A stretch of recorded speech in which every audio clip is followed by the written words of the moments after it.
Hey guys, welcome back to my channel. Today's tutorial is on this pin-up inspired makeup look. The pin-up makeup look has been really around since I think 60s or 70s in Hollywood.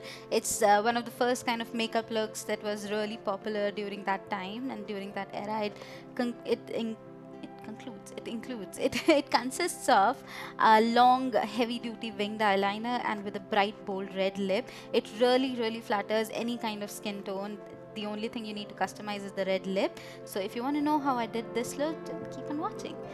First thing first, I have got a little breakout situation on my face. I've got some red polka dots, so I really need to color correct. Then I'm using this green color corrector from the LA Girl Pro Conceal range. This is a very pigmented color corrector. They do have a peach and a yellow color corrector as well. I've reviewed all three of them on my blog. I'll leave the link in the description box below. So once I've applied that, I'm going to blend it out with this tiny mini beauty blender from PAC Cosmetics. Once that is blended, I'll go on with the foundation on top of it and I'll make sure that the redness is camouflaged well. So for my primer, I'm going in with this L'Oreal Base Magique primer to just conceal all the pores that I have on my face and on my nose and on my cheeks. For my foundation, I'm going in with this Bourjois Healthy Mix foundation in the shade 57 and stippling it all over my face using this beauty blender from PAC Cosmetics. This brand is something I've been trying lately with all my brushes. You'll see quite a few products I'm using from this brand in this makeup tutorial. I discovered it on Amazon and so far so good. I'm coming soon with a review of the products on this brand, but till now I can tell that this is totally worth the money.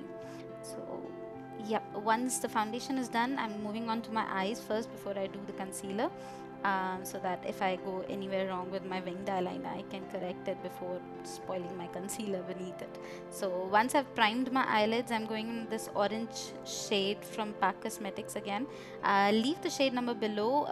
This eyeshadow is quite vibrant orange in the pan, but on the lids it turns out to be more like a warm brown, which is really great as a transition color. Once I've applied that, I need to deepen my crease, so I'm using MAC Foley eyeshadow on the same blending brush. By the way, this blending brush as well is from PAC Cosmetics. It's a really good blending brush, so I leave the number of the brush in the products used. So once I've applied this on top of my crease and made it define more, I felt there's a little need for more definition in my eyelids, so I'm going with the even darker gray from Inglot and using that on Sigma E25 brush, and I'm going to apply that directly into my crease to make sure that my crease is defined more and blend it at the same time. You can see while I'm applying the color, I'm using the brush flat so that the application is directly into my crease, and while blending it, I'm flattening it out vertically so that it blends the color more uniformly. So I'm applying this color liberally on my outer corner and into my crease, so that will give a really three-dimensional look to my eyes and avoid that droopy and tired look. So yeah.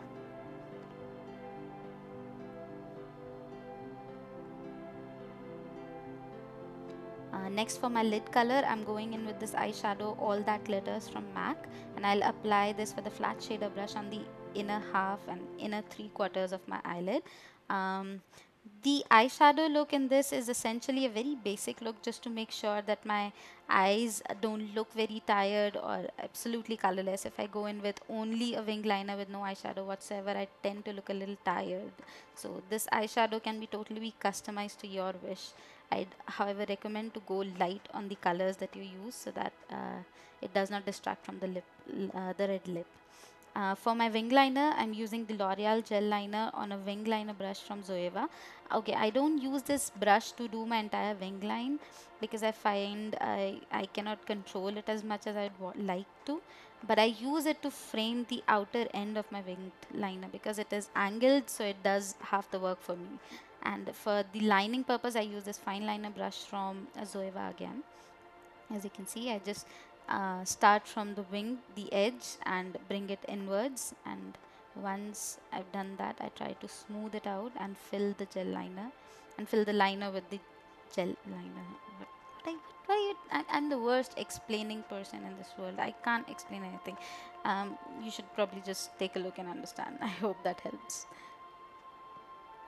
Once that is done, I'll apply some lashes and mascara on my upper lash line. And then I'm going to conceal with MAC Pro Longwear Concealer in the shade NC42. I'm using the same tiny beauty blender from PAC Cosmetics, and it really works out great in blending out the concealer under my eyes and reaching out to the edges of my nose and the tinier face areas where you'd like to put concealer in a precise position. So this blender is really helpful there. You'd see me using this to set my under eye concealer as well later. As you can see the difference, man, the difference concealing makes. The other eye looks so sad and droopy. So once the concealer is applied, I'm going to set that using the MAC Prep and Prime Translucent Powder. I'm using the same dampen beauty blender. What am I saying? So for the rest of my face, I'm setting it with MAC Studio Fix powder in the shade NC42 and a fat blush brush from Real Techniques. Coming back to my eyes, I'm applying some nude eyeliner on my lower lash line. This is from Sephora, and I'll finish up with some mascara on my lower lash line, and that's my eyes done. For my bronzer, I'm using some of the what is that? MAC Give Me Sun? Yes, I use MAC Give Me Sun. This is one of my favorite bronzers. I don't know how did I forgot to mention the name. It's a beautiful bronzer for medium to darker skin tones, or should I say medium to lighter skin tones. It may not show up on darker skin tones. So if you're willing to buy this, I'd recommend trying it on in the store first. For the contouring, I'm using this bronzer from Elf Cosmetics. For the blush, I'm going in with this red blush. It's a very pigmented blush, so I'll go in with a very light hand. I'm using the same tulip shaped brush. This brush, by the way, is as well from PAC Cosmetics. I'll review these brushes soon, so you'd get to know all about them. I'm applying the blush very lightly on my cheeks. The red blush really ties in the red lip and the winged eyeliner. So if you are somebody who's very pale, you don't want to go with the red blush, you can go in with something which is pink with a little red undertone, and that will work great as well. For highlighter, I'm going with the Balm Marie Luminizer. As you can see, I'm going a little overboard in my highlighter, but come on, that's never a problem. Too much, there's nothing as a too much highlighter, is there? So for my inner corner highlight, I'm using the same highlighter. I'm using a Q-tip to apply it. Q-tips are really great to do eye makeup. Do not underestimate them. Now for the twist in my pinup look, I'm using this golden glitter from LA Splash Cosmetics. This step is totally my personal choice. You don't have to use a glitter if you don't want to, but I think it really brightens up the inner corner and brightens up the eye area. It really brings the all winged eyeliner and the red lip look together, and it looks really pretty. So with all the rest of the face finish, we're moving on to the lips now. I'm using this red lip liner from Color Bar, and I'm really defining my Cupid's bow, and I am overlining my upper lip a tiny bit more because my upper lip is thinner than my lower lip. So if I use bold colors and I don't overline my upper lip, it tends to look a little ununiform. So that's what I like to do when I'm applying a bold lip. For my red lipstick, I'm going in with this Sephora Cream Lip Stain in the shade number 3. It's not essentially a bright red, it's more like a pink with a lot of red undertone, but I really like how it works on my skin tone, so I'm going with this shade. You can go in with whichever red works for you. So yeah.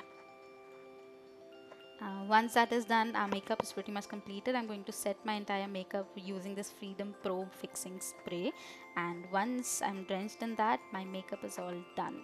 So this makeup look is something that you can carry with any kind of outfit. You can pair it with any kind of makeup any kind of hairdo and any kind of occasion. I really love this for party makeup, and this is one of my go-to looks to do. So I really hope that you enjoyed this makeup look. If you did, please give me a thumbs up, and please do subscribe on my channel. Follow me on Twitter, Instagram and Snapchat. All of that will be listed down below, and thank you for watching again. Bye bye.